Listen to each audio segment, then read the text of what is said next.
tarde. O nosso trabalho vai ser sobre a cerveja. Os alunos são eu, Amanda, Luiz e Willington.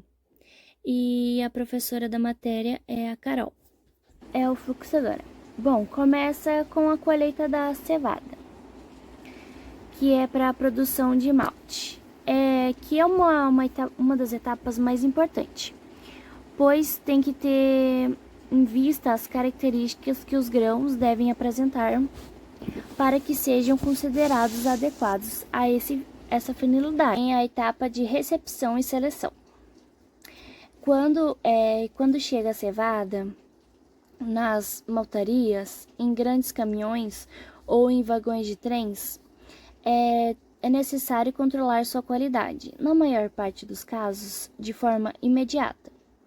O malteador inspeciona visualmente o grão, para comprovar se o grão mantém padrão uniforme, se ele está inseto de matérias estranhas ou outras sementes, grãos quebrados, fezes de roedeiros e etc.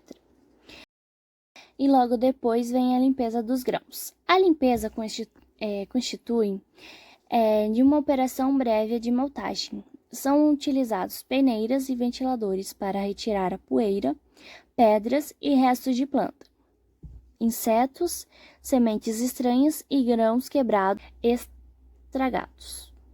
Os resíduos metálicos são retirados por eletroímã. Além de limpeza, deve haver classificação das sementes, quanto ao tamanho, para que não haja germinação desuniforme. Já na fase de secagem, que é após a colheita, a cevada deve ter um teor de umidade reduzido, entre os limites de 10 a 12%, o que torna possível seu armazenamento. A malteação é um processo empregado para preparar o malte através de germinação, sob condições controladas, de qualquer cereal. Quando não há indicação, submetendo-se a qualquer outro caso, acrescenta-se o nome do cereal. Assim pode ser destinado à cervejaria ou destilaria, considerando-se que as condições de malteagem são diferentes. A malteação consiste em 4 operações: maceração, germinação e secagem e crivagem. Define a matéria-prima resultante de germinação, sob condições controladas de qualquer cereal. Quando não há indicações, submetendo-se que o efeito de cevada, em qualquer outro caso, acrescentando-se o nome do cereal. Bom, vou falar um pouco sobre a moagem. A moagem do malte ela não pode ser muito fina, né, a ponto de tornar lenta a filtragem, e nem o contrário de deixar ela muito grossa, a ponto que dificulte a hidrólise do amido. Ela pode ocorrer com 2, 4 ou até 6 rolos, e quando é seco, e quando ela é umedecida antes da moagem, pode-se podem-se utilizar moinhos de 2 rolos. O condicionamento do malte antes da moagem, por injeção de vapor ou borrifamento de água fria, é o suficiente para evitar que a moagem seja muito drástica. Bom, agora sobre a etapa da mosturação, ela constitui-se em extração do mosto para a etapa da fermentação. A extração por infusão se realiza em uma caldeira na qual o malte, após passar pela moagem, ele é hidratado mediante a aspersão de água quente e ele se mescla por meio de uma rosca sem fim. A temperatura da massa é crítica para a extração dos açúcares fermentáveis, devendo estar entre 62 e 67 graus Celsius. As amilases alfa e beta atuam hidrolisando o amido e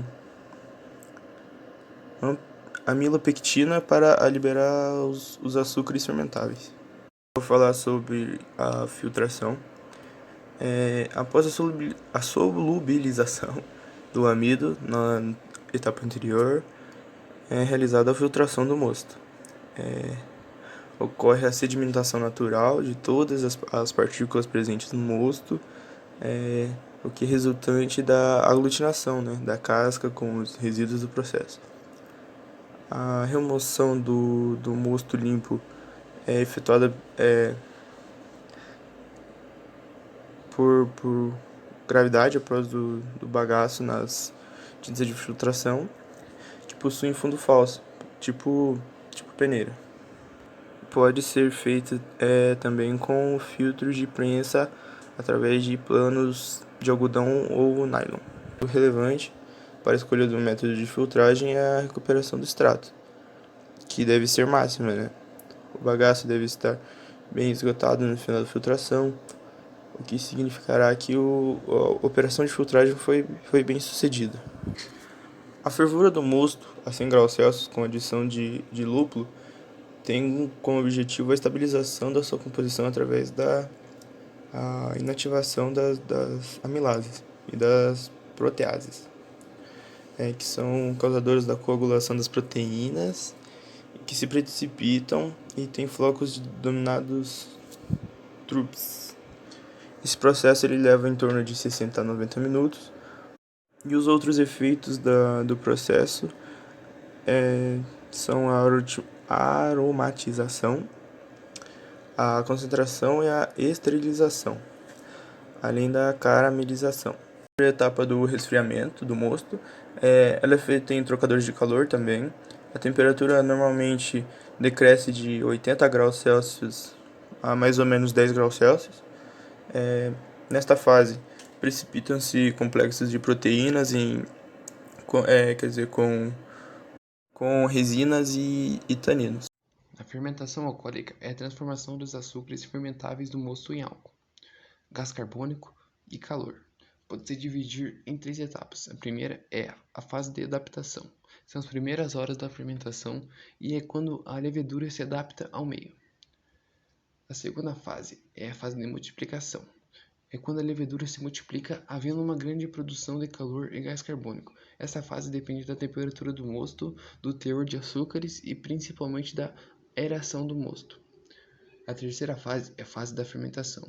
Essa fase inicia-se com o término do oxigênio e é caracterizada pela produção de álcool, gás carbônico e calor, e são reduzidos aos teores de açúcares. A fermentação ela é uma etapa muito importante na fabricação de cervejas. Nesse caso, como a cerveja é produzida do tipo lager, e ela se realiza uma fermentação baixa, numa temperatura entre 3 a 14 graus Celsius. As alternativas de tecnologia para esse processo são sistema em batelada, tanque aberto, tanque fechado. E esses três são o sistema contínuo. O tanque aberto ele é pouco utilizado hoje em dia devido a diversas desvantagens. Eu vou falar 3 delas, que são o CO2, que é liberado ao meio ambiente não sendo recuperado e provocando riscos de asfixia entre os funcionários, além de necessidade de um sistema necessidade de um sistema. E aqui estão os micro-organismos presentes na fermentação. São eles bactérias, leveduras, bolores e actinomicetos. E fim, é isso nosso trabalho.